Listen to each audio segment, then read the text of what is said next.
Uh, Today we'll read the Canto 1, Chapter 30, Chapter 18, verse 30.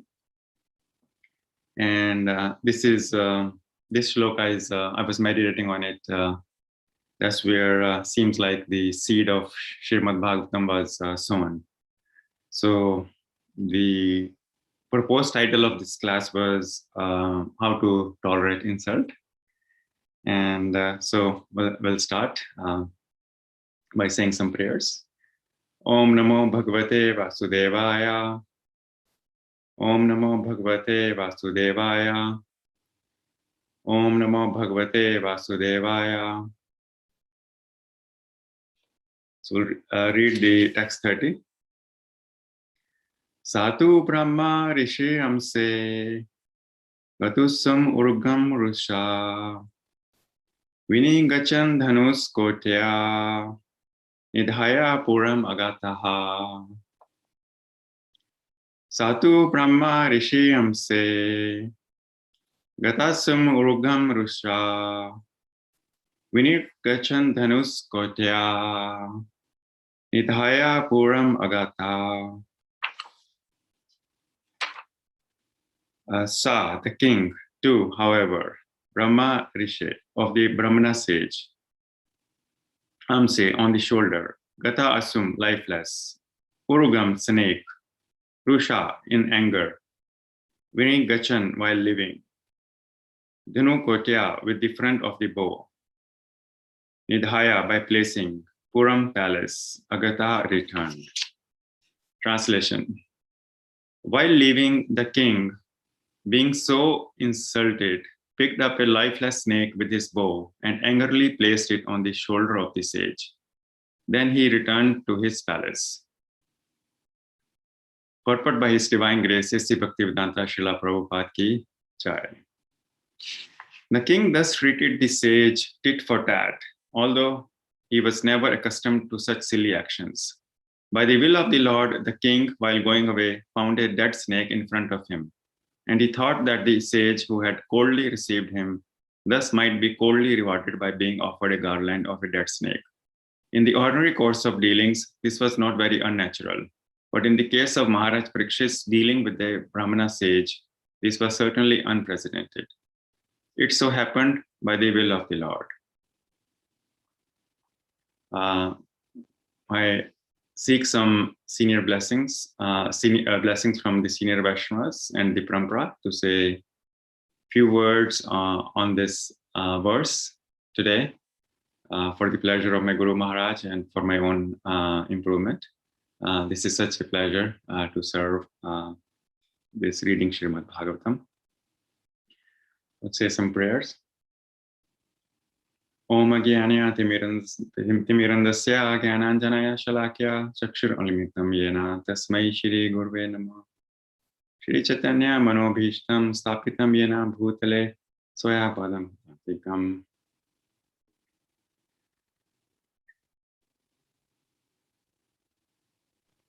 Dadati Swapadam. Prabhu, is the audio available? Yes, Prabhu, it's clear. Yeah, I think I think it's silence last few seconds. Otherwise, it's clear. Okay. Panchakalpurusya cha kripa sindhubhya evyacha patitatnam pavanbhyo vaishnavbhyo namo namah. Shri Krishna Chaitanya Prabhu Nityananda Shri Veda Shri Gadadhar Shri Vasadi Gaura Bhakta. Hare Krishna Krishna Krishna Hare Hare Hare Ramo Ramo Ramo Hare Hare. Hare Krishna Krishna Krishna Hare Hare Hare Ramo Ramo Ramo Hare Hare.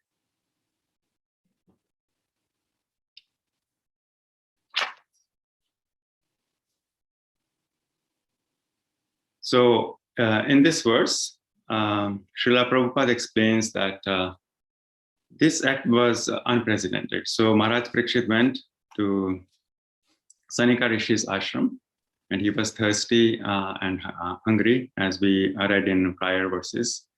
But this act, Sanika Rishi was full in meditation of the Lord, and he was in complete trance. And Maharaj Parikshit expected that he will be received warmly and offered water. But that did not happen. So such an act, even when people visit each other's home, then a simple courtesy of water is offered. So in this case, that did not happen. And Maharaj Parikshit felt insulted. So even in the ordinary dealing, nobody will put a dead snake on the neck of anyone or any host. So Maharaj Parikshit was fully realized soul. All his life, he would never have thought of such an act, leave alone doing this act. So that's one part. The other is it was not even, our acharyas explain, it was not even, sometimes we do some act because it was part of the past karma, or it may have been something we might have done in the past, or it may be something is happening to us right now. But acharyas explain that was not the case with Maharaj Parikshit. In this case, it was purely the will of the Lord. And Maharaj Parikshit was such a realized soul that he had endured the heat of the Brahmastra in the womb of his mother. And he had seen Krishna right at that time in the womb. So because he could endure that heat, there was no reason why Maharaj Parikshit couldn't endure the heat of, or endure the uncomfort of the thirst and hunger. Why this would have been the will of the Lord? Well, it was will of the Lord because this particular act is, first of all, the seed of Srimad Bhagavatam. That's how, because the Srimad Bhagavatam had to be spoken. And the Lord's will was that Maharaj Parikshit had to hear that Bhagavatam. So it is said that when Maharaj Parikshit was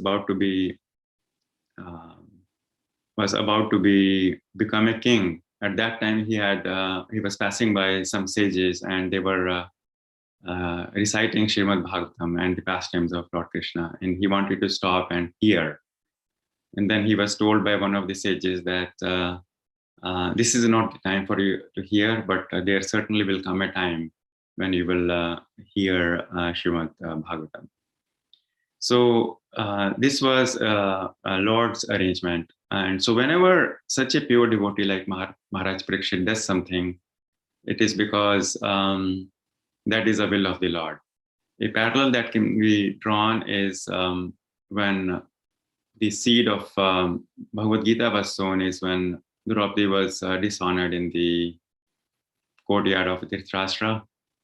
And at that time, Draupadi had first and foremost gone to Bhishma Dev and asked him about what is dharma and what is right to be done here. And Bhishma Dev was quiet at that time. And while on the battlefield, Bhishma Dev, during his last days on this planet, Bhishma Dev spoke, as we saw in the prior chapters, such a nice recitation of dharma. But at that time, Bhishma Dev could not speak. And so the acharyas explained that it was another point where some pure devotee like Bhishma Dev did something, meaning he was quiet in this case, did not come to save Draupadi. And that is when a seed of Bhagavad Gita was sown. And so the seed of Bhagavad Gita was sown then when Bhishma Dev was quiet and Draupadi was dishonored. But then it was probably fertilized when Duryodhana refused to give 5 villages to the Pandavas when Krishna was a peace messenger. So whenever a pure devotee does something completely out of character, and that is the will of the Lord, but then that out of character act is not to be even seen as something wrong in the in the sense that that act is going to get transformed into something much bigger and spiritual. So whether it is the whether it is the birth of Srimad Bhagavatam, or whether it is when Bhagavad Gita was spoken, so those acts are also transcendental in that way, that that transform into something completely divine. So, so that is how we can understand the will of the Lord. When a pure devotee does something, it is not because of impurity; it is because something magical and transcendental is about to happen. So, when such an act occurs, then we should not think we also do something wrong in our lives. And so, because most of us, including myself in particular, are not at the level of pure devotees like Maharaj Parikshit. So we should not think that if we do something, then that is a will of the Lord. So that may be, and I was reflecting on what I'm going to say during this verse, and I was meditating that each and every verse of Srimad Bhagavatam is a life lesson if we reflect deeply. And so every verse and every action that is occurring in this divine pastimes, there is a lesson for us. So that's how I come up with the title of this class, that how do we tolerate insult? And so in this case, Maharaj Parikshit might have felt insulted that he was not greeted, but then for our everyday lives also, we deal with those situations.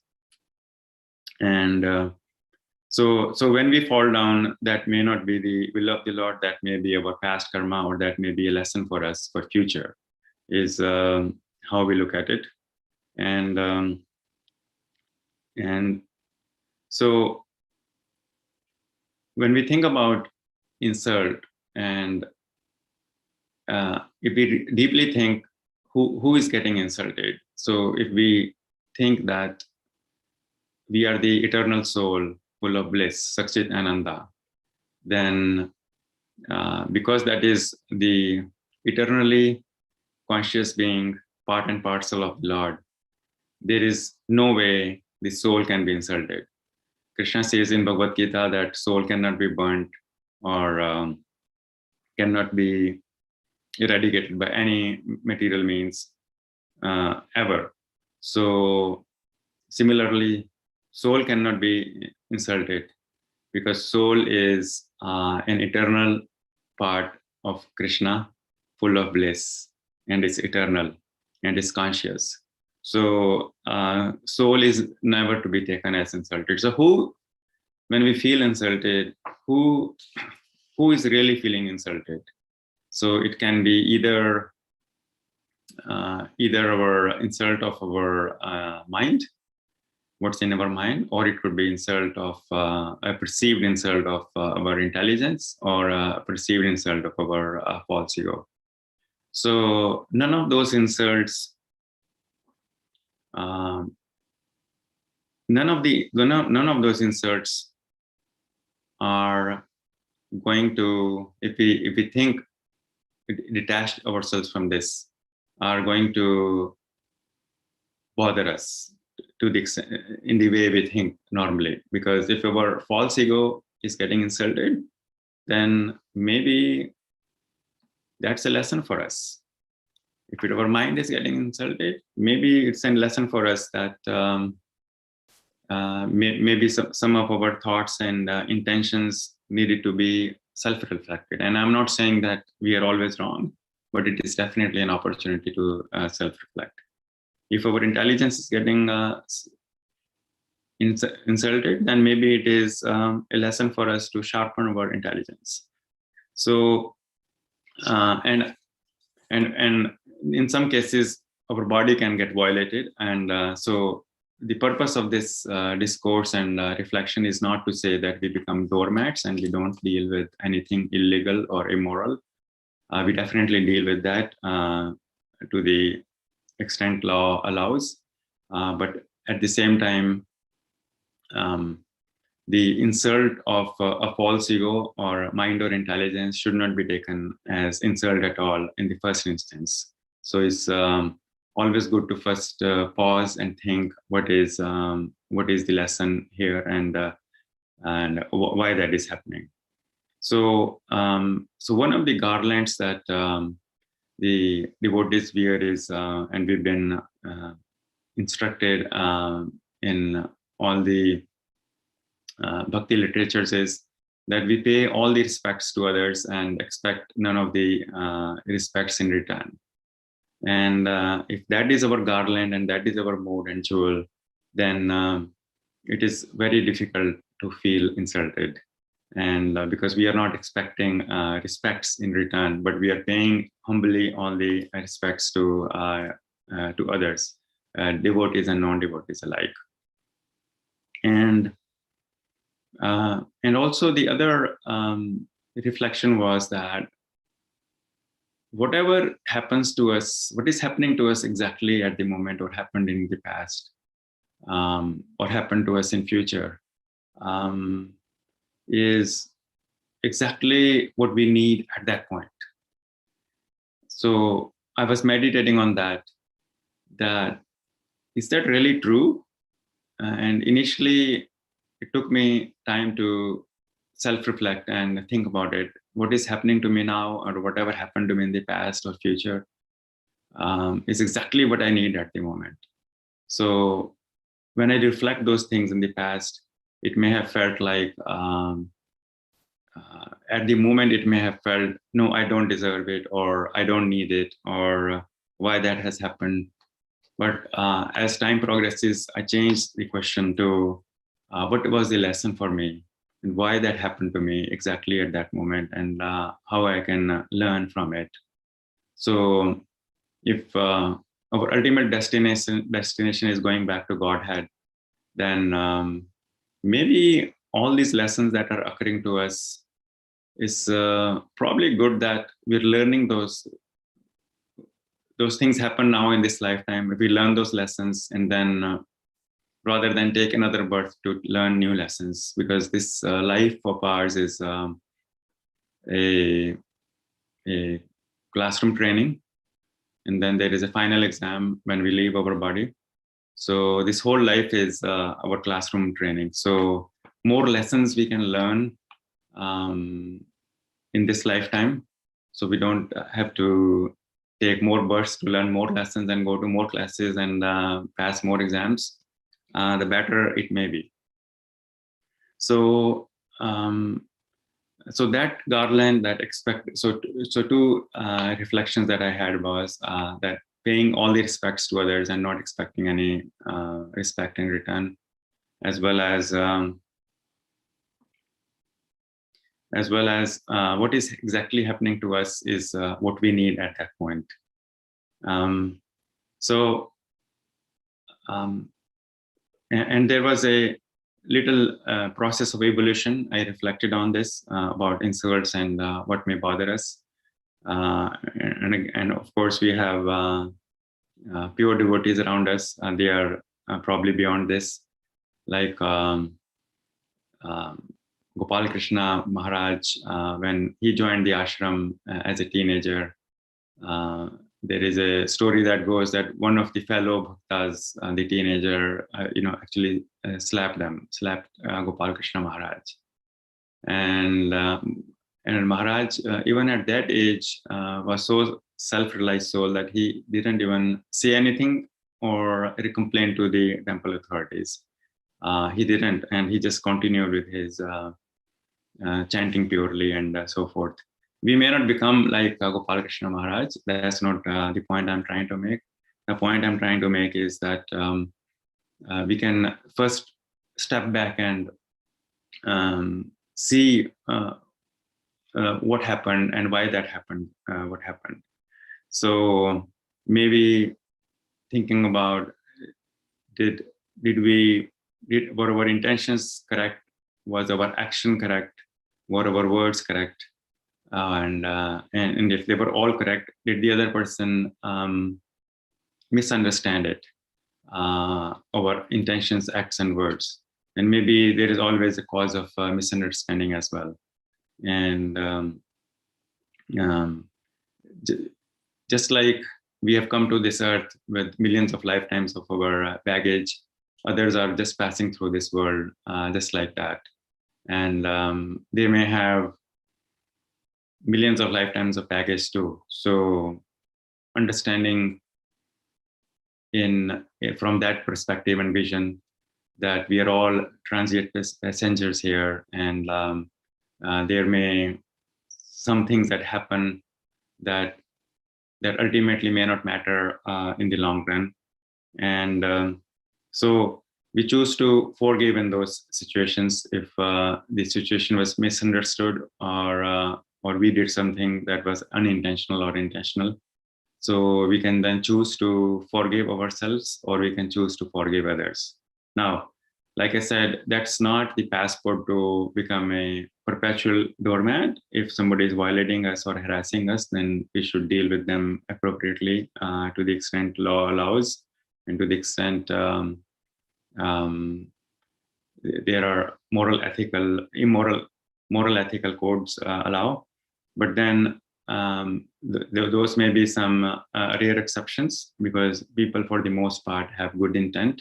But then when we accurately step back and reflect, then we can see maybe this is a opportunity for us to learn something, forgive others, and forgive ourselves.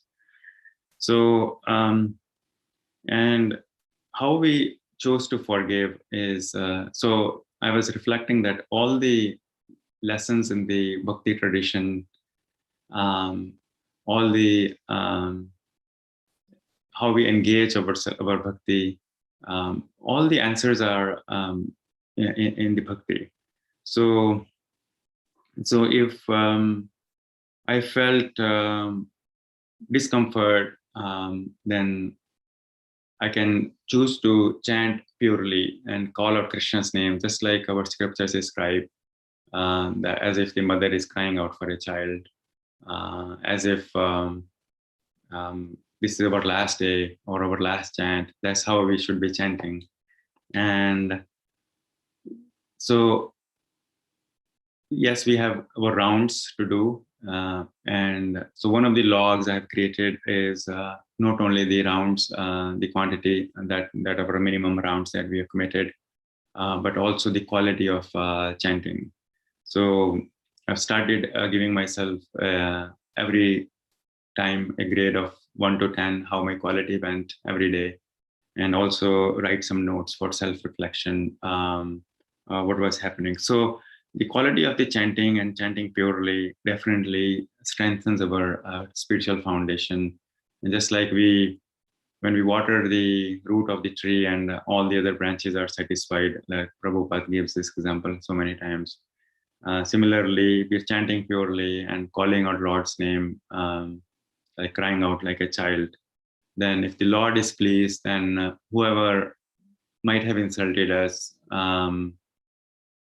may also get pleased, and they may also choose to forgive us, in addition to forgiving us, in addition to us forgiving ourselves and the others. So the forgiveness is also, I was reflecting on, is it's not necessarily we condone somebody's action always. That's not the point. Forgive means that I choose to let go of that event to weigh ourselves down. We choose to completely become liberated of that event, whatever that may be. So, and then chanting with the humility of a blade of grass, is that goes to expecting no respects from others, and while paying all respects to others. So, and then when we choose to forgive, we are also forgiven, because we may have done so many things in the past over millions of lifetimes that we may not have been fully forgiven. But more we forgive, more we will be forgiven. And so and those events can be great opportunities for self-improvement as well. So these things are not sentimental. That it's not simply saying that if we chant purely, our foundation will become strong. It actually, many devotees in the parampara have demonstrated that it works. So it's not a sentimental philosophy or anything like that. These things, those events are great opportunities for self-growth, for enabling us to chant more sincerely. And we can see the situation detached, like we are a soul and a witness of the field of activities. And if we just remember, us souls, nobody can insult soul, and soul is never insulted, and we are the soul. So it is just our mind, body, and mind, false ego, and intelligence that may have that may be receiving a lesson which we can better take in this lifetime at this present moment, rather than going to more classrooms and passing more exams, because this life, which is the winning a lottery, to take a human life, is so precious that our goal should be to take only one final exam, not multiple final exams after final exams. And so more we can learn from these situations quickly, and we take that with humility and forgiveness, quickly we can support and please the Lord. So like I said, there is every verse has a self-improvement lesson and something that we can apply. So these were some of the reflections I shared, how to tolerate insult and truly become humble. Of course, Maharaj Parikshit's event was all guided by the Lord, but we are on our own self-improvement journey. So I will pause here, and I like to apologize if I said something wrong and something not doable. So I like to open and here have a discussion with the devotees. And any questions, comments, reflections, corrections, I will really, really appreciate them.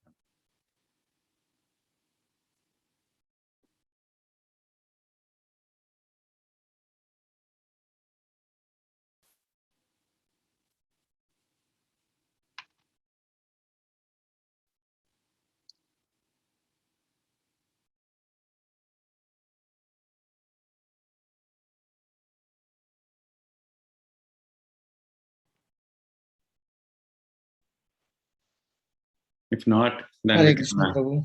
Thank you so much for yeah, sharing your thoughts and the way what you do, especially from the chanting perspective. So, I mean,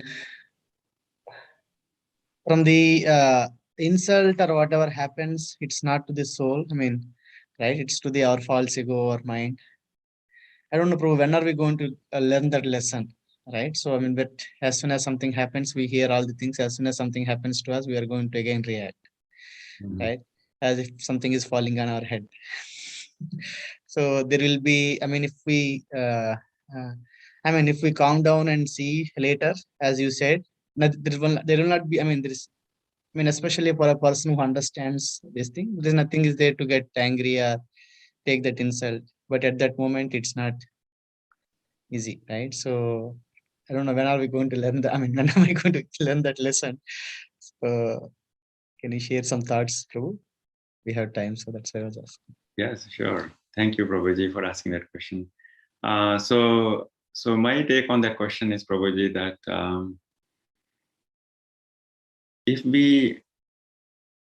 I was reflecting on the power of association. So if we associate with those who are very self-satisfied, and they have reached that level, the pure devotees, then we get from their purity, we get charge as well. Our quality of chanting improves a lot. I've seen personally that when we associate with, whenever any Maharaj is visiting, or we associate with some exalted devotee, then we get spiritually charged. So that association is there. So the association, I was actually reading yesterday, the association basically guide our thoughts, and our thoughts then guide our feelings. Our feelings then guide our words, and our words guide our actions, and our actions guides our habit guides our character, and our character guides our destiny. So it all starts with the thoughts, and the thoughts basically get purified with the association. So it can be the association with the exalted devotees, but also one of the nectar of instruction, one of the other practice that has been encouraged is that we share in confidence our feelings with some devotees. So that one of the loving exchange. So whenever we feel, if we have a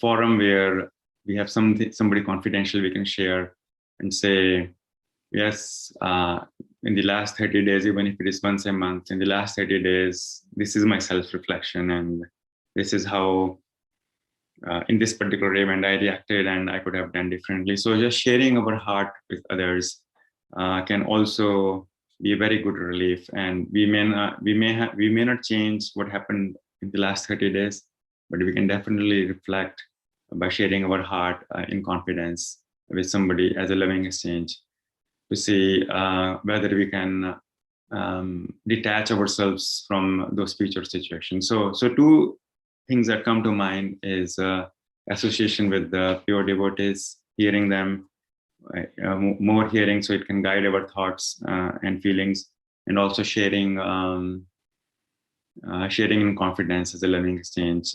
So we have some devotees we can share. Yes, Prabhuji. Thank you. Yeah. And also sometimes in that heat of the moment, if something happens, you can call out Krishna's name. That is always there as a default. And sometimes in uncomfortable positions, and even some very nice situations also, I try to chant in my heart at that time. So that helps. It's not only uncomfortable situation, but also comfortable situation where we see something nice, a very natural scenery. I'll go out and appreciate Krishna. And if something discomforting is happening in this, so just taking the shelter of the Lord is one thing. Another thing I can think of, Prabhuji. So I invite your thoughts if you have any that I missed. No, thank you, Prabhu. So sharing. The only problem I see, right? I mean, when we act, so the other person won't forgive, right? So, it depends on the situation or the gravity, right? And then, for example, in this case, right? So that the boy, he did not forgive. Of course, Parikshit Maharaj, he realized, right? He's a great devotee. There is a cause, but I'm just taking the parallel lesson. Leaving that the Lord's arrangement, right? So, the boy cursed immediately, right? So, but then, of course, before Parikshit Maharaj knowing that the curse, he already realized something he did bad, right? So, he would not have done that. So, it's of course, yeah. So, if I look at Parikshit Maharaj's perspective, he took it right. Okay, so yeah, I think got it. So just thinking, but in our case, even though the other person is reacting in a different way, we don't need to worry about it, right? So because he took it in a right way. Yeah. Thank you, Prabhu. I got that clarity while I was just Thank you, Prabhu. So if no more thoughts or reflections, we can close this call. And I'd like to thank everyone for joining, and those who will be hearing that afterwards. Panchakalpapasya cha kripa sindhubhya eva cha patitanam pavanebhyo vaishnavabhyo namo namah. Hare Krishna.